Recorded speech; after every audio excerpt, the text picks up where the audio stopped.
J'ai fondé l'Université des patients en m'appuyant tout simplement sur mon expérience de plus de 30 ans avec des malades chroniques. J'ai suivi, dans les années 80, des malades qui avaient été infectés par le VIH-Sida. Je me suis alors aperçue, en accompagnant ceux qui commençaient à survivre dans les années 96, grâce aux trithérapies, que la promesse thérapeutique, si forte, si émouvante soit-elle, faite à un être humain, n'est pas suffisante.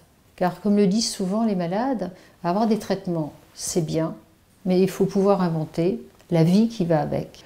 Cette université des patients a consisté dans un premier temps à ouvrir aux malades chroniques un accès à toutes les formations diplômantes en éducation thérapeutique que je dirigeais.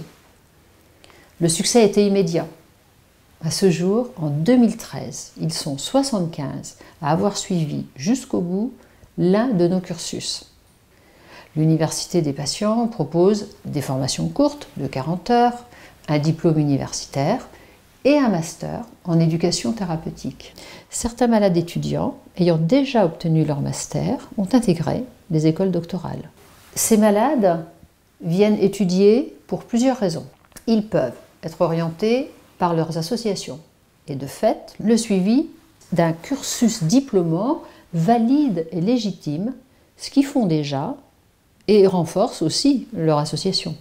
Des malades ont tout simplement envie d'exercer un nouveau métier dans le champ de l'éducation ou de la formation des adultes. D'autres ont simplement envie d'étudier et de se former au sens où l'éducation et la formation tout au long de la vie font partie des offres disponibles pour tout citoyen.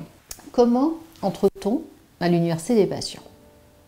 Le processus d'inscription commence par une prise de contact avec le service de validation des acquis de notre université afin de pouvoir bénéficier d'une orientation personnalisée et adaptée. L'accès des malades à l'université est bien entendu facilité par un système de bourse rendu possible grâce au mécénat, aux dons et aux subventions. L'ouverture de l'université aux malades et leur inclusion dans des parcours diplômants a des retombées importantes. Elle répond à une attente chez les malades qui retrouvent leur sentiment d'utilité sociale et leur confiance en soi. Étudier à l'université sur un sujet qui les touche de près, l'éducation thérapeutique, leur permet de s'inscrire dans une trajectoire concurrente avec celle de la maladie, mais complémentaire avec celle de leurs soins et de leur traitement. Ils disent qu'ils vont mieux, qu'ils ont plus de force, plus d'énergie. Certains trouvent du travail dans le champ de la santé et de l'éducation. D'autres évoluent dans leur poste ou encore créent des projets innovants. Nous sommes dans une société de la connaissance et à l'ère numérique, on peut dire que nous sommes tous constamment dans des auto-apprentissages. Alors pourquoi ne pas optimiser toutes ces démarches de croissance cognitive?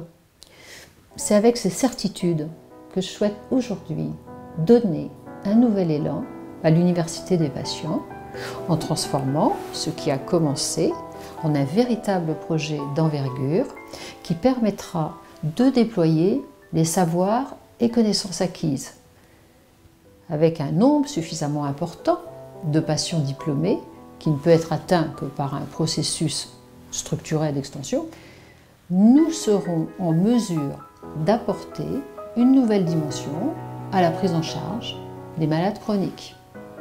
Tout en poursuivant mon métier d'enseignante, c'est à ce projet de développement que je compte m'atteler dans les mois qui viennent.